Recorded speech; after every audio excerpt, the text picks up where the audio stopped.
यदि हजुरहरूले बैंकहरूको शेयर किनेर राख्नु भएको छ अथवा आगामी दिनमा बैंकको शेयर किन्ने सोच गराउनु भएको छ भने आजको यो भिडियो हजुरहरूको लागि हो। कृपया अन्तिमसम्म हेर्नुहोला, किनकि कमर्सियल बैंकहरूले अहिले आफ्नो चौथो त्रैमासको वित्तीय विवरण सार्वजनिक गर्ने क्रम चलिरहेको छ र यसै बीचमा धेरै कमर्सियल बैंकहरूले आफ्नो वित्तीय विवरण प्रकाशन गरेका छन् र आजको यो भिडियोमा म हजुरहरूलाई ती कम्पनीको क्वार्टर फोरको वित्तीय अवस्थाको आधारमा कुन कम्पनीमा हामीले लगानी गर्न सकिन्छ, कुन कम्पनीमा गरेको लगानीबाट हामीले धेरै नाफा निकाल्न सकिन्छ र वित्तीय अवस्थाको आधारमा कुन कम्पनी अथवा कुन बैंक मजबुत देखिएको छ, कुन कम्पनीको अर्निङ पर शेयर धेरै देखिएको छ, कुन कम्पनीले लगानीकर्ताहरूलाई धेरै बोनस शेयर वितरण गर्न सक्ने क्षमता देखिएको छ लगायत सम्पूर्ण कुराको बारेमा जानकारी दिनेछु। त्यसैले भिडियोलाई कहीँ कतै स्किप नगरी अन्तिमसम्म हेर्नुहोला र यस्तै शेयर बजार तथा अभाउने कम्पनीहरूको आइपिओ सम्बन्धी विभिन्न नयाँ तथा जानकारीमूलक भिडियोहरू हेर्नको लागि हाम्रो युट्युब च्यानल शेयर मार्केटिङ नेपाललाई सब्स्क्राइब गरी साइडमा रहेको बेल आइकनलाई पनि क्लिक गरिदिनुहोला, जसको कारण हजुरहरूले हामीले अपलोड गरेको भिडियो सबैभन्दा पहिले हेर्न र सुन्न सक्नुहुन्छ। आउनुहोस् अब हामी आजको विषयवस्तुतर्फ नै लागौं। चुक्ता पुँजीको आधारमा हेर्ने हो भने ग्लोबल आइएमबी बैंकको 23 अर्ब 79 करोड भन्दा बढी देखिएको छ र यसको चाहिँ डिफरेन्स हेर्ने हो भने 10% को वृद्धि चाहिँ अघिल्लो आर्थिक वर्षको चौथो रिपोर्ट अनुसार भन्दा अहिले देखिएको छ। 77-78 को क्वार्टर फोरको रिपोर्टमा 21 अर्ब 63 करोड देखिएको थियो भने अहिले 23 अर्ब 79 करोड चाहिँ पुगेको छ र दोस्रोमा सिटिजन बैंक रहेको छ जसको 14 अर्ब भन्दा केही बढी देखिएको छ भने तेस्रोमा प्रभु बैंक देखिएको छ जसको 12 अर्ब भन्दा केही बढी देखिएको छ र त्यसैगरी एनआइसी एसिया बैंकको 11 अर्ब भन्दा केही बढी देखिएको छ भने त्यसैगरी लक्ष्मी बैंकको पनि 11 अर्ब भन्दा केही बढी देखिएको छ।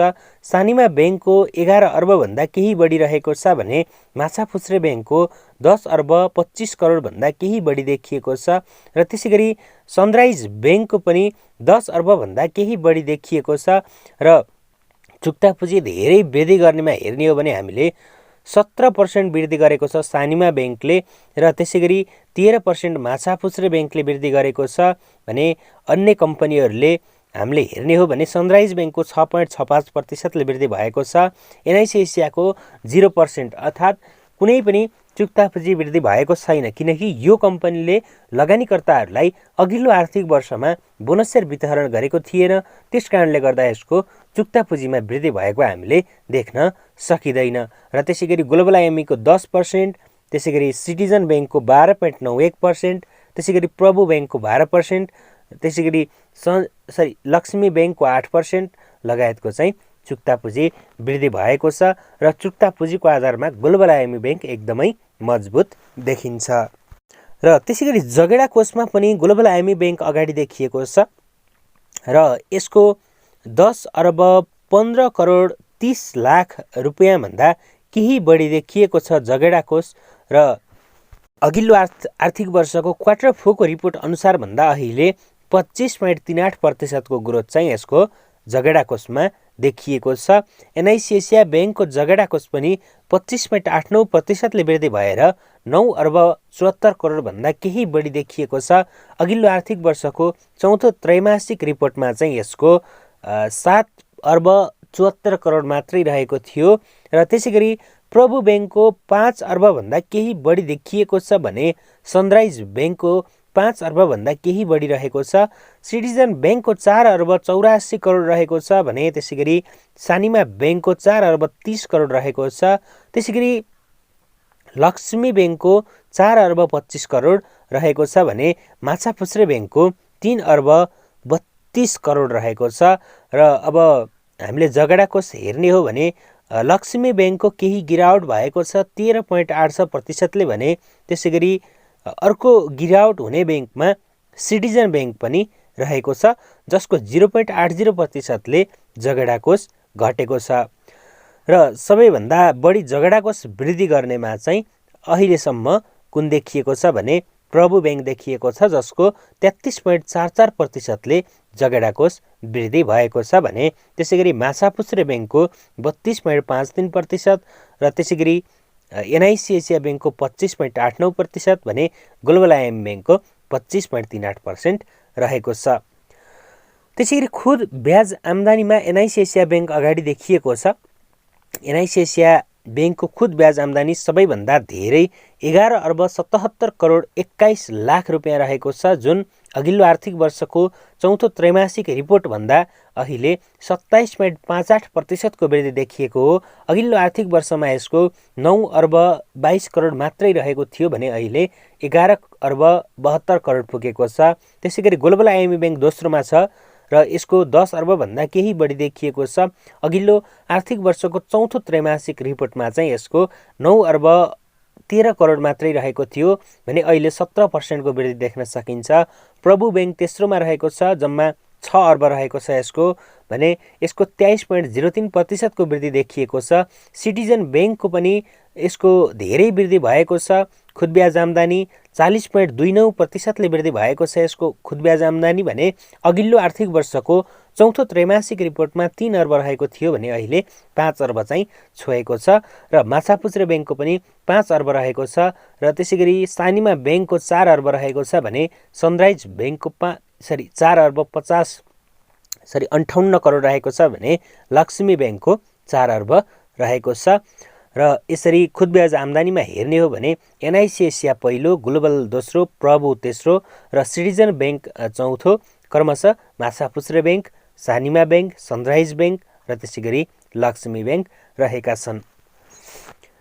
खुद नाफामा ग्लोबल आइएमएफ बैंक अगाडि देखिएको छ र जसको 5 अर्बभन्दा केही बढी देखिएको छ र अघिल्लो आर्थिक वर्षमा भन्दा अहिले 25% को ग्रोथ चाहिँ हामीले खुद नाफामा देख्न सकिन्छ र एनआइसी एसिया बैंकको खुद नाफा 38.86% ले बढेर 4 अर्ब 52 करोडभन्दा बढी पुगेको छ र त्यसैगरी प्रभु बैंकको खुद नाफा भने 51.11% ले वृद्धि भएर 2 अर्ब 60 करोडभन्दा केही बढी देखिएको छ भने सानिमा बैंकको 2 अर्ब 29 करोड, त्यसैगरी सिटिजन बैंकको 2 अर्ब 25 करोड, माछापुच्छ्रे बैंकको 2 अर्ब 16 करोड, सनराइज बैंकको 2 अर्ब 15 करोड भने लक्ष्मी बैंकको 1 अर्ब 60 करोड देखिएको छ र त्यसैगरी खुद नाफामा पनि ग्लोबल आइएमएफ बैंक अगाडि देखिएको छ भने एनआइसी एसिया बैंक दोस्रो, प्रभु तेस्रो, सानिमा त्यसैगरी क्रमशः सिटिजन, माछापुच्छ्रे, सनराइज र लक्ष्मी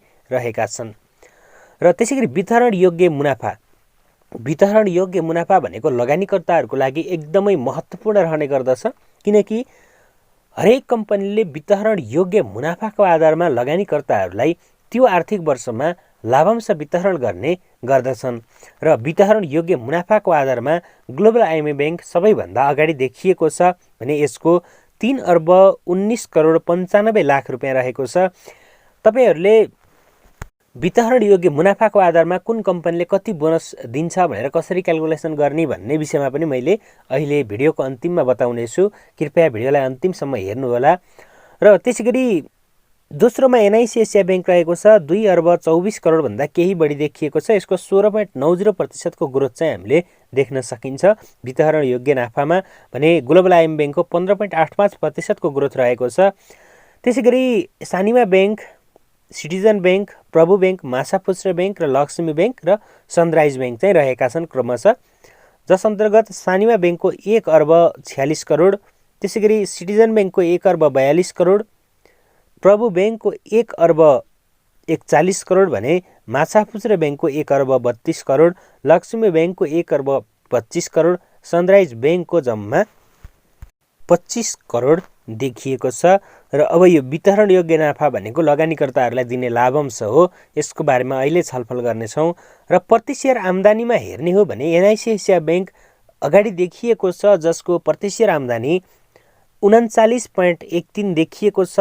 अघिल्लो आर्थिक वर्षको चौथो त्रैमाससम्ममा यसको 28.18 रहेको थियो भने 10 रुपियाँ 95 पैसाले वृद्धि भएर 39.13 पुगेको छ। ग्लोबल आइएमएफ बैंक दोस्रोमा रहेको छ, 21.88 यसको प्रति शेयर आम्दानी रहेको छ भने 2.63 को वृद्धि देख्न सकिन्छ र अघिल्लो आर्थिक वर्षमा 19.25 रहेको थियो। सनराइज बैंकको 21.26 रहेको छ भने अघिल्लो आर्थिक वर्षमा भन्दा अहिले 6 रुपियाँ 01 पैसाले वृद्धि भएको छ र त्यसै गरी माछापुच्छ्रे ब्याङ्कको 21.07 रहेको छ। अघिल्लो आर्थिक वर्षमा भन्दा अहिले 3.06 ले वृद्धि भएको छ। त्यसै गरी प्रभु ब्याङ्कको 20.46 पुग्दा सानिमा ब्याङ्कको 20.24 पुगेको छ भने सिटिजन ब्याङ्कको 15.85 पुगेको छ भने लक्ष्मी ब्याङ्कको 13.88 देखिएको छ र एनआइसी एसिया ब्याङ्क चाहिँ अर्निङ पर सेयरको आधारमा चाहिँ एकदमै मजबुत देखिएको छ भने दोस्रोमा ग्लोबल आइएमई ब्याङ्क देखिएको छ। र त्यसै गरी प्रति सेयर नेटवर्थमा पनि एनआइसी एसिया ब्याङ्क अगाडि देखिएको छ, जसको प्रति सेयर नेटवर्थ हेर्ने हो भने अहिलेको क्वार्टर 4 को रिपोर्ट अनुसार 217 रुपियाँ 52 पैसा देखिएको छ भने अघिल्लो आर्थिक वर्षको चौथो त्रैमासिक वित्तीय विवरण अनुसार 179 रुपियाँ रहेको थियो। करिब 38 रुपियाँ भन्दा धेरैको वृद्धि चाहिँ हामीले यसको प्रति सेयर नेटवर्थमा देख्न सकिन्छ। दोस्रोमा सनराइज ब्याङ्कको 165.29 देखिएको छ भने प्रभु ब्याङ्कको 156.16 देखिएको छ। त्यसै गरी ग्लोबल आइएमई ब्याङ्कको 156.11 रहेको छ भने सानिमा ब्याङ्कको 151.01 रहेको छ।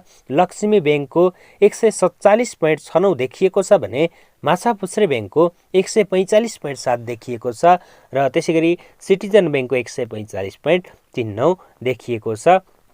र डिफरेन्स हेर्ने हो भने एनआइसी एसिया ब्याङ्कको सबैभन्दा धेरै 38.52 को डिफरेन्स देखिन्छ। सनराइज ब्याङ्कको 9.03 ले वृद्धि भएको छ। त्यसै गरी प्रभु ब्याङ्कको 2.66 ले वृद्धि भएको छ भने ग्लोबल आइएमई ब्याङ्कको 4.85 ले वृद्धि भएको छ। त्यसै गरी माछापुच्छ्रे ब्याङ्कको 3.7 ले वृद्धि हुँदा अन्य ब्याङ्कहरू जस्तै सानिमा ब्याङ्क, लक्ष्मी ब्याङ्क र सिटिजन ब्याङ्कको भने गिरावट हुन पुगेको छ।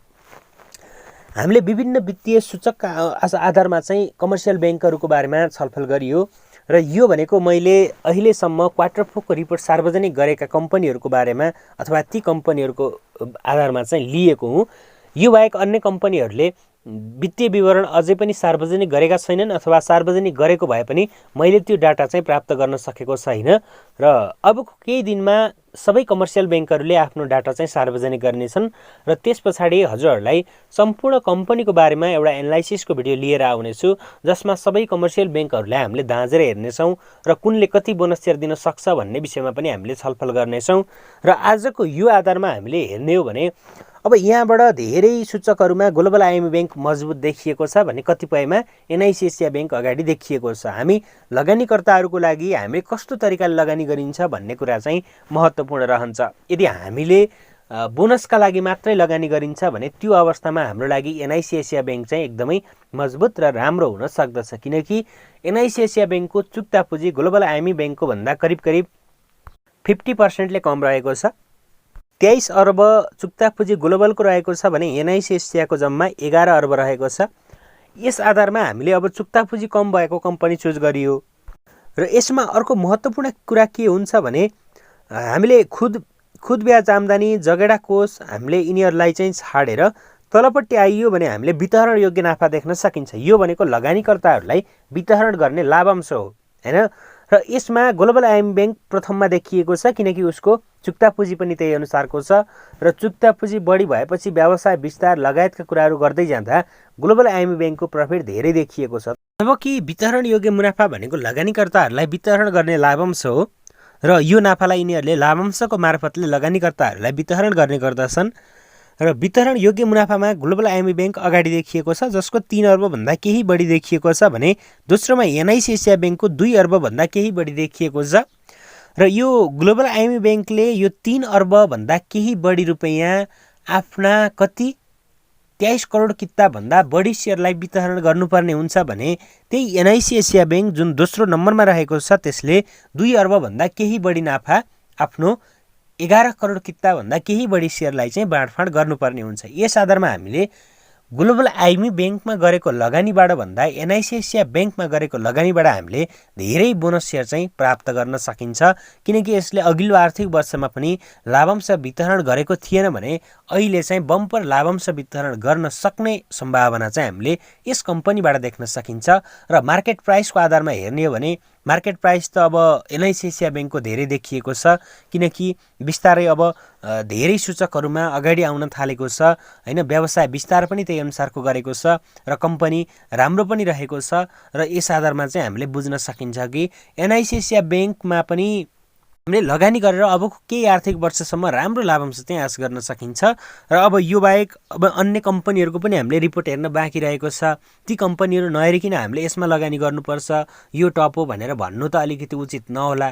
तर धेरै सूचकमा चाहिँ ग्लोबल आइएमई ब्याङ्क र एनआइसी एसिया नै अगाडि रहेका छन् र यस आधारमा तपाईँहरूले यी दुई कम्पनीहरूलाई चाहिँ छनौट गर्न सक्नुहुन्छ। यदि दीर्घकालीन लगानीको लागि कमर्सियल ब्याङ्कमा लगानी गर्ने सोच गराउनु भएको छ भने, यदि पहिलेदेखि किन्नु भएको छ भने हजुरहरूको लागि चाहिँ सबै कमर्सियल ब्याङ्क राम्रा छन्। अहिलेसम्म दोस्रो बजारमा राम्रोसँग वृद्धि नभएको सेक्टरमा कमर्सियल ब्याङ्क पर्ने गर्दछ र तपाईँहरूले यी कम्पनीहरूबाट छिट्टै नै राम्रो मुनाफा चाहिँ आर्जन गर्न सक्नुहुनेछ भन्ने आश लिएको छु। र यो बाहेक मलाई चाहिँ अति महत्त्वपूर्ण अथवा अति मनपर्ने कम्पनीमा चाहिँ माछापुच्छ्रे ब्याङ्क पनि रहेको छ। हजुरहरूले त्यो कम्पनीको सेयर खरिद गर्नुभएको छ भने त्यसले पनि लगानीकर्ताहरूलाई सन्तोषजनक लाभांश दिनेछ भने हामीले यो आर्थिक वर्षमा धेरै वितरणयोग्य नाफाको आधारमा सान्म्या ब्याङ्क, सिटिजन, प्रभु, माछापुच्छ्रे लगायतबाट चाहिँ राम्रो आश गर्न सकिन्छ भने त्यसै गरी यो सनराइज ब्याङ्कबाट त्यति राम्रो आश चाहिँ हामीले गर्न नसकिएला। र साथीहरू अब एकपटक हामीले समग्रमा अरू कम्पनीहरूलाई पनि दाँजेर हेर्नेछौँ, त्यो केही समय पछाडि चाहिँ हामीले हेर्ने नै छौँ। त्यसको लागि हाम्रो च्यानलसँग जोडिरहनु होला र आजको लागि चाहिँ भिडियो यति नै गरौँ र हाम्रो भेट अब अर्को भिडियोमा हुने नै छ। त्यति बेलासम्मको लागि भने बिदा माग्न चाहन्छु। धन्यवाद।